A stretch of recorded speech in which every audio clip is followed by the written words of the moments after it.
here we have Marcus Hayden, and I just topped the West Allis Regional with Altergeist.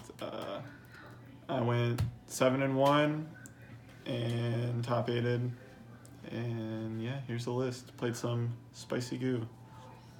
3 multi-faker because it's needed. It's like a hand trap, your extender. Literally the whole deck kind of revolves around it. 3 Melee-Seek. It's best removal you have in the deck. It helps you deal with floodgates, and it's one of the reasons that like this is allowed to be a trap deck is because cards like this exist.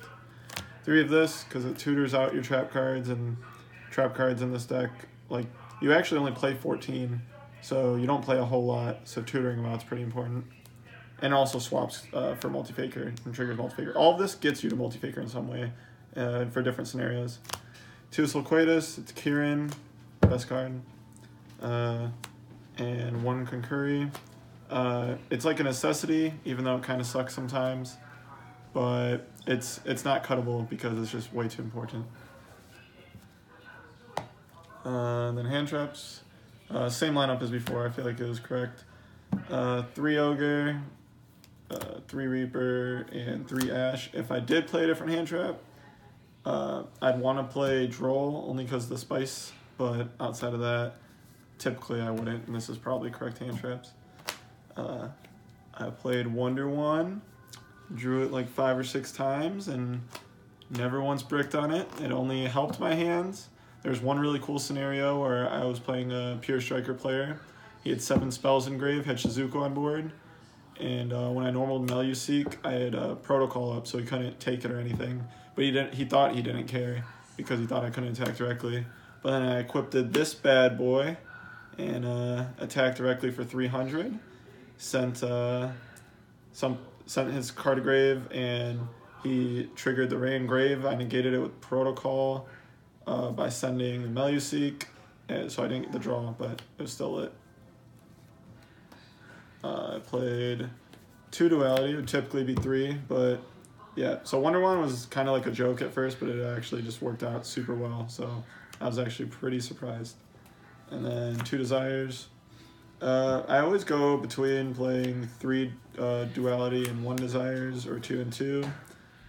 Both of them are fine. It just kind of sucks banishing things in this deck, so you can never really want to resolve 2 of these. You actually just can't afford to resolve 2 of them in this deck.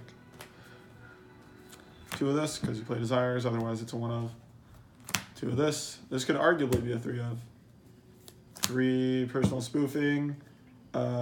It's defensive, it's offensive, and it's a card to tutor out your deck, so it's awesome. 3 Rivalry, it's one of the best floodgates next to this one. And then 3 Impermanence, because it's a hand trap and it makes your multi-faker a hand trap. For the extra deck, I played 2 Hextia. I know at the ARG I played 3, and I said I'd probably play 2. And the 3rd was probably unnecessary, but I was wrong. The 3rd's very necessary, especially when you play Rogue all day. Well, not all day, but like, I played 3 Draco, and that deck is impossible to beat with this deck, unless you start dropping like a ton of Hextias. 1 Link Rebo, 1 Akashic, and 1 of this. So you can play into Rivalry. This also breaks the, if you hand trap them, they soft lock, where they have like Goblin, Phoenix, Cerebus. You just summon this and it breaks it, so it's pretty cool. 1 Ingrisu, because it breaks Borload and also can break locks. 1 of this, Cherry's Target. Then like the generic links, I guess we play is just 1 of each of these Nightmare Monsters for just different scenarios. A lot of times you just need to link up and clear things. This is how you do it. 1 of each of these for when you play Pure Striker. That matchup's already a winning matchup, to be honest, so I might cut this for a different Cherry's Target or something. But when they summon Ray and Tribute for effect and you Cherries them, it makes them have to summon this. So if you call Shizuku, they're actually just won't win the game typically, because it's already a winning matchup. 1 Fireball and 1 Mechaba. I only played this because I thought with the Shadows over Valhalla coming out that a lot more people would be playing Invoke Striker variants, but they actually just weren't. Ooh, and 1 Raid Raptor Ultimate Falcon. You guys can guess what's in my side deck. So side deck, 3 evenly. I sided this card in versus everything but Koki typically when you go second. It's awesome. 3 unending. You have to play this because it's really good in the mirror, but more importantly, it beats Draco, and I was at a regional where a ton of Draco were at. It's also decent versus Pure Striker and Trickstar Striker. 3 Mind Crush. It's your only way to prevent getting even lead, minus this card. And it's also just super good going first or second versus a lot of generic decks, and it's also really good versus the Trickstar deck. This was my flex spot, these 2. I just played this because, like I said, there's going to be a lot of Draco. Also, I noticed a lot of people are, like, main decking a lot more back row hate. Like, Pure Striker decks are maining, like, a lot of MSTs and Twins and stuff, and I just thought this could just cheese free wins. I drew it twice, and they were both against Draco players, and each time they bopped, like, every single back row I had except this one, so I don't know.